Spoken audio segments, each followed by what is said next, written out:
Hi everyone, welcome to today's video. So on today's video, we are going to have a very honest conversation about buying mutual funds in 2021. Many a times I get the question that, hey Akshat, can you tell me which is the best mutual fund I can buy? I don't know much about stock markets, but I want to start my investing journey. So looking for great mutual funds, please suggest. This video is for you. This video is also for your parents and friends who have just started their journey in the stock market or are mutual fund investors. Please share this video with them. Super important. This is not a sponsored video. Along the way, I will take names of several companies, right? I mean, of course, if I'm taking names of several companies, no company is going to sponsor this. I'm taking those names from the point of view of giving you requisite information and practical information so that you can make adequate calls. It does not look like a theory exercise. So I will suggest names of different mutual funds along the way, explain you the logic, why it makes sense to invest in this type or these types of mutual funds. So let's get the video started. I will speak in 6 simple points. Please watch the video till the very end. Only then it will make sense. Okay, so the moment we decide to invest our money in mutual funds, our first step is to go on Google and type what are the best mutual funds to buy in 2021. So this is what we would do, and then we'll go on some random article, whichever article comes at top, and then we will start looking at what? We will look at names of the companies, if they are giving, what type of returns have they given. So we will look at Access Blue Chip Fund Growth. This has given annualized return on 21.17. ICICI has given 18.45. So Access Blue Chip Fund is the best, and let me go and invest my money. Horrible way of making investments. And I don't know why they give like previous performance of mutual funds. It does not make any sense. And let me explain you why. So let me write it on my screen and let's compare mutual fund with stocks. So what are mutual funds? Mutual funds are collection of stocks, right? If you're not sure what mutual funds are, this is a video that I've done where I've explained all the basics. Please go and watch it, right? Then watch this video. Okay, back to this topic. So if we compare stocks with mutual funds, this is the scenario. For example, when you buy any stock, so let's say that you're buying HDFC stock. So what are you doing? You're buying and investing your money in one single stock. Now, if you look at the past performance of this stock, because the management usually stays the same or there is very little churn, there is a history associated with that company, there is a brand value associated with that company, makes sense to do this historic analysis of a stock. Makes sense? For example, if I say HUL, there is a certain brand value of HUL. If you are putting your money in HUL, makes sense, right? Because you are doing a brand value based investing. But when you are taking a look at mutual fund is a collection of stock. It's not as if that if one mutual fund house has purchased HDFC Bank today, they are going to keep it next year also and the year after that also, so on and so forth. If a mutual fund house or a particular mutual fund purchases, let's say 10 stocks, right? 10 stocks, they might churn it next year. So the 10 stocks that they would have played with in a past year, which would have generated 25, 30, 40% return that they are advocating, these are not the same stocks that they might be playing with this year. Looking at the historic return of mutual funds does not make much sense. It can be a very tiny indicator, but don't go by the analysis that, hey, you know what, Access Mutual Fund has given like 25% return, therefore I will go and invest my money. Please do not make this mistake. This is the worst mistake that people make and lose a lot of money in mutual funds. Do not do that. Do not do that. Okay, very quickly, what are some other basic mistakes that you should avoid? Number 1, please invest your money in direct mutual funds, not regular mutual funds. Now, almost all the mutual funds are of two types. One is a regular plan and one is a direct plan. Direct plan means that you're going and investing your money directly with that mutual fund house. For example, if I'm buying XYZ mutual fund run by HDFC, and if I'm purchasing their direct plan, then I'm purchasing that mutual fund directly from HDFC, right? This is direct, therefore it is called as direct. Second, they term it as regular. They should rather call it as more commissions based mutual fund. Now, under regular, what happens is that you are being sold that product via a mutual fund agent. Now, if an agent is involved, they are going to charge a little bit of commissions also. So you as an investor will lose money in forms of higher commissions. So simple choice to make that please do not purchase regular plans. Please purchase direct plans. Very important. Yes, mutual fund agents can give you some advice which can help you save money. All that things are there. But in India, mutual fund agents, I'm not trying to be cynical here, but mutual fund agents do not give you the advice that they are supposed to give in return for the amount of money that they are charging in forms of commissions. Rather, go directly and invest via direct mutual funds. Now, the second key thing that you must remember is that buying a mutual fund is very complex exercise. It is as complex as buying stocks because there are so many different types of mutual funds that are there. There is large cap, small cap, mid cap, there is equity, there is hybrid, there is debt, there is short-term debt, there is long-term debt. So many that you will get confused the moment you start reading about mutual funds.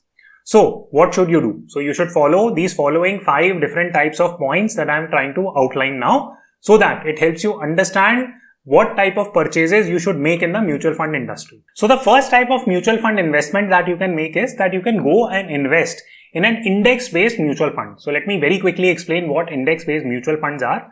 These are the simplest, easiest, and most reliable types of mutual funds. These are called as passively managed mutual funds. So let me give an example and help you clarify what index-based mutual funds are. So in India, you have 2 types of indices.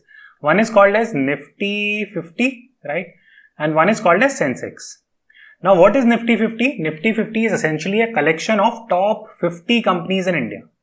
Now, if you take shares of these top 50 companies, put it in a basket, right, of top 50 stocks, you start putting them in a basket, that is called as index fund Nifty 50, right, or Nifty 50 index fund, right.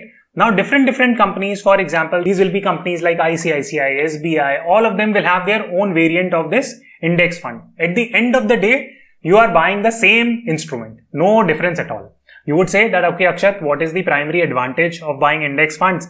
So the first key advantage of buying an index fund is that you know what you're buying. How? Because when I gave you the example of Nifty 50 index mutual fund, you know what you're buying. You're buying the top 50 companies in India.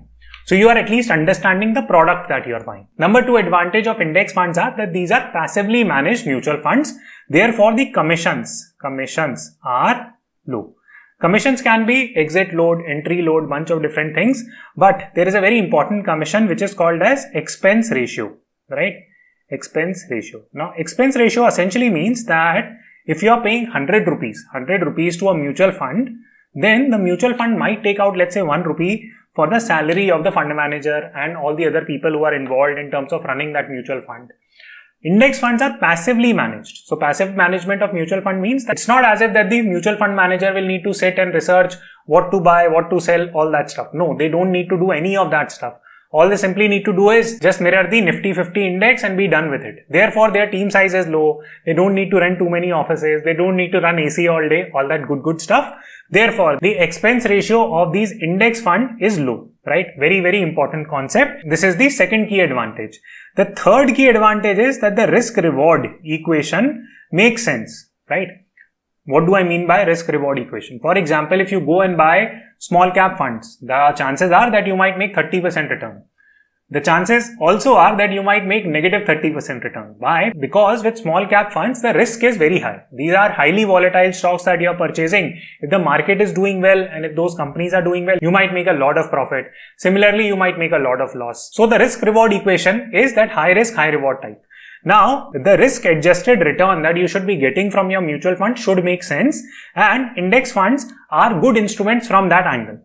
Now, historically speaking, if you compare index funds with comparable instrument which is large cap equity-based mutual funds, then studies indicate that index funds have given higher return compared to large cap equity mutual funds. What are large cap equity mutual funds? These are again similar to Nifty 50 type of company stocks.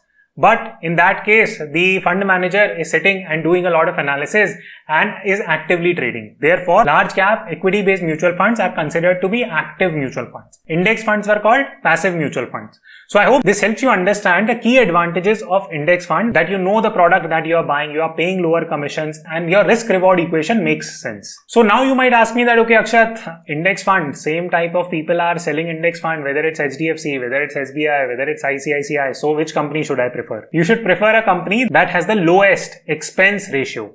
Now, this is very easy to find out. You simply need to go online and you need to type lowest expense ratio index fund India, right? And then you will get the information. So you literally go on Economic Times. This is an article. Look at what funds are giving this. So Navi Nifty 50 index fund seems to be good. They are offering lowest expense ratio of 0.06. Makes sense. Same bucket of instruments. You all just have to pay lower commissions. Why not? Go with this. Now, second thing is that Motilal Oswal is charging 0.1% as charges. So charges are higher than Navi. Then you have Nippon. Now here the expense ratio is 0.15, so it keeps on getting higher and higher. So essentially just look at the fact that, hey, this Navi seems to be new. Is it reliable? So Navi mutual fund started by Sachin Bansal, very reliable entrepreneur, is doing good work. So safe mutual fund, expense ratios are low. So if I have to invest in index-based mutual fund, I will go with low expense option, which is Navi. Super simple. There is absolute zero complication here. Now you might say, okay, Akshat, valid points about index funds, but you know what? I'm like a type of a person who likes to invest in active mutual funds because I somehow believe that my mutual fund managers are going to give me much higher return than index would give. Couple of points there, and then I'll explain you the logic behind large cap mutual funds also. Then I'll take you through active mutual funds also. Don't worry about that. So couple of things that you must know. Number one, as I said earlier, that history proves that index funds have given higher returns compared to large cap equity mutual funds on a 20-year CAGR basis. This is one. Second thing, your mutual fund manager is not going to beat the index by much, even if he or she is very good on a consistent basis. Why is that? There is a fundamental sound reasoning behind it. First, let me give you a parallel example, which I have given on one of my earlier videos, but it will help you understand the point better. So let's imagine that you are in class 10th, you write the board exams, you get like 90% marks. You show it to your parents, they feel very happy that, hey, you have done well. What would be their expectations next year? Next year, they would assume that you get like more than 90% marks in 11th. So you work really hard, you get like 94% marks. Then in class 12th, somehow it happens that you end up scoring 85% marks. Now in my time, 85% marks in 12th used to be really good. But point is that if you show those 85% marks to your parents, they will be disappointed. Despite 85% marks being really good in absolute terms. Now, why is that? That's the same scenario that plays out when you are investing in mutual fund. You are the parent. So, if your mutual fund manager, let's say in 2019, gives you 15% return, right? He beats the index. So, you will feel very happy. You will expect next year 18% return. Okay, the mutual fund manager works really hard, 18% return. Then somehow in the third year, he or she is not able to beat the market and you only get 10% return. Then you will start fretting that, you know what?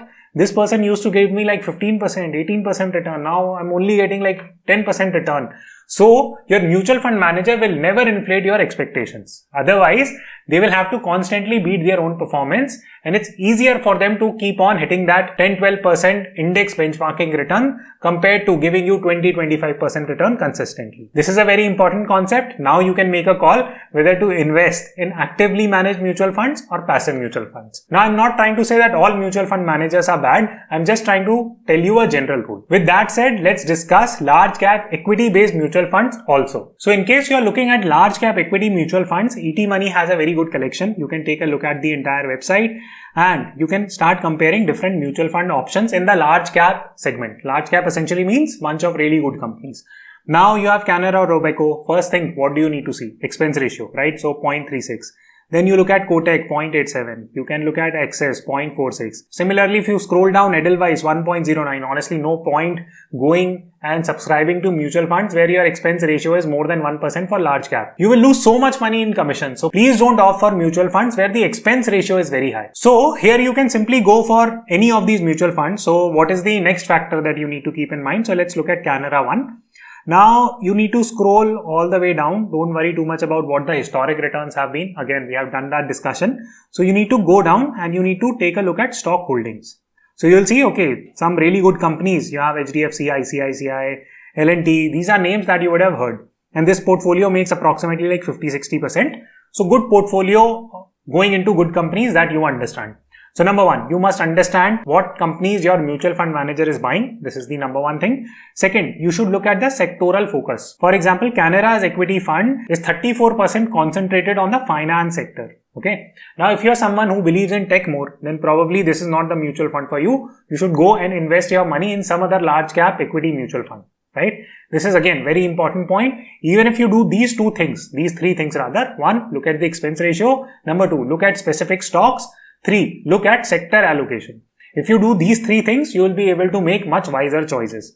If you are struggling with all this, again, go back, just invest in index funds.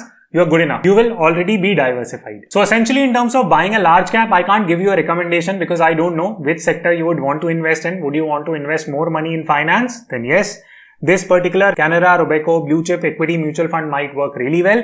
If you're more into tech, then some other fund might work best for you. So just go scan through different mutual funds and make your investment choice. Alright, so let's try to do a similar exercise for mid-cap and small-cap mutual funds also. I'm clubbing both mid-cap and small-cap in one lump altogether because the fundamentals of making investment in these funds would stay the same. So in terms of mid-cap, again, I'm going to ET Money, looking at a bunch of different options. So number one, look at expense ratio. Eliminate the ones that are super expensive. For example, Tata Mid-Cap Growth Fund, 1.07. I don't know why. UTI, SBI, all super expensive. Nippon, 1.2. When you are getting these mid-cap funds at 0.49, 0.34, then why are you paying an expense ratio of 1.2? Beats me, right? So let's look at any one of these so that I can explain you the further fundamentals. Again, same thing. Number one, look at the expense ratio. Number two, what is it that you would need to do? You would need to take a look at the top stock holdings. This is where the problem would arise, right? So if you take a look at where this mutual fund has invested, you will understand some companies and you will not understand many companies. For example, you might understand HDFC, Bajaj Finance. These are companies that you frequently keep hearing of.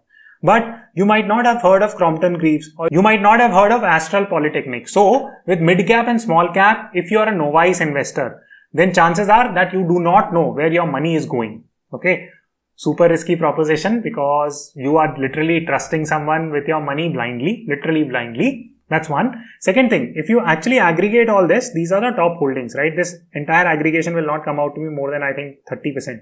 So you don't know where your 65-70% of rest of the money is going from this mutual fund. Again, you will have a very hard time keeping a track of where your money is going. So this is super risky strategy if you're doing this. At the very least, at least do this analysis, right? If you can't understand much, that where the fund is focused.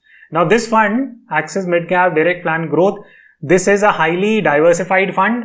I advocate diversification, especially on mid-cap and small-cap, because what these people are taking, they are adopting a hedge fund and VC fund strategy.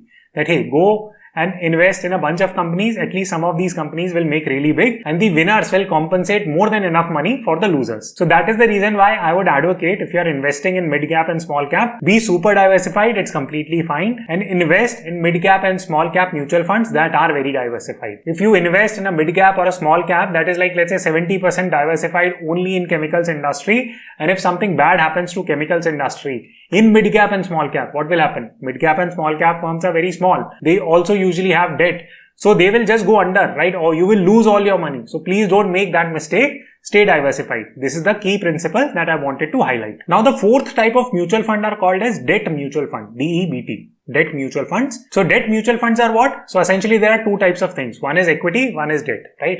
Equity means that you're going and buying equity or share. Share and equity are one and the same things of a particular company. So let's say that if you're buying HDFC Bank stock, then what are you purchasing? You are buying equity. If your mutual fund manager goes and invests your money in equity instrument of HDFC Bank, then he is purchasing equity on your behalf. On the flip side, if your mutual fund manager is buying corporate debt of HDFC Bank, then you are a debt owner, not an equity owner. Debt are essentially loans, right? DEBT are essentially loans. Okay, quick question for you. I will post my answer also, the pinned comment section and the description box after 3 hours of releasing this video. So the question is that, do you think fixed deposits are debt or equity? So comment below and give me the rationale. So very quickly, if we are talking about debt mutual funds, so debt is essentially the loan that you're giving out, and debt is also of two types. One is a very short-term debt. For example, this debt literally matures in 90 days, and debt can also be long-term. So essentially there are two types of debt funds that I'll talk about here. One is a liquid debt fund, right? So liquid debt fund is very useful for people like me. So when people like me who make a lot of direct equity investments, if you're not finding any useful opportunities in the market, what we will do is that we will park our money in liquid debt fund. Why? Because they are very easy to withdraw. So they give more returns compared to savings deposit and almost equivalent return compared to fixed deposit. Plus there is no lock-in period. So I can put my money or park my money in liquid debt fund and withdraw it when the market is in good shape and I want to make lump sum investments. The second type of instrument is called as long-term debt, and this is usually useful for people like my parents, right? So my parents want to play it safe. They don't want to take unnecessary risk with their money. They would invest their money, not park their money, invest their money in safer instruments. So these are debt. So they will go and buy debt mutual funds. Honestly, you can buy literally any mutual fund. They will almost invest in almost similar type of debt instruments. Not a problem. Again, do the same exercise. Look at the expense ratio. Look at the portfolio, but portfolio would not have too many options. Usually debt funds play it very, very safe. What you need to remember about debt mutual fund is that are you just there parking your money like me, or are you investing your money in debt mutual funds? Please keep that in mind and accordingly invest. Now, final type of mutual fund is called as hybrid mutual funds. These are hybrid. So hybrid means debt is also there, equity is also there. It's a mix of both. You have given a lot of freedom to your fund manager to go and do whatever he or she wants. So they charge a lot of money. Historically speaking, hybrid mutual funds charge the highest expense ratio, and according to me, these are the worst form of mutual fund investing. Please do not do it. Please literally at least listen to one of my requests that please don't invest in hybrid mutual funds, because number one, you're not even sure what is happening, right? Your money can be going in equity also. It can be going in debt also. You don't know what is happening. So please don't do that. Either invest your money for safety. If your goal is safety, please literally go and invest your money in safe debt mutual funds or in fixed deposit. Completely fine, right? It's completely okay to invest your money in fixed deposits also.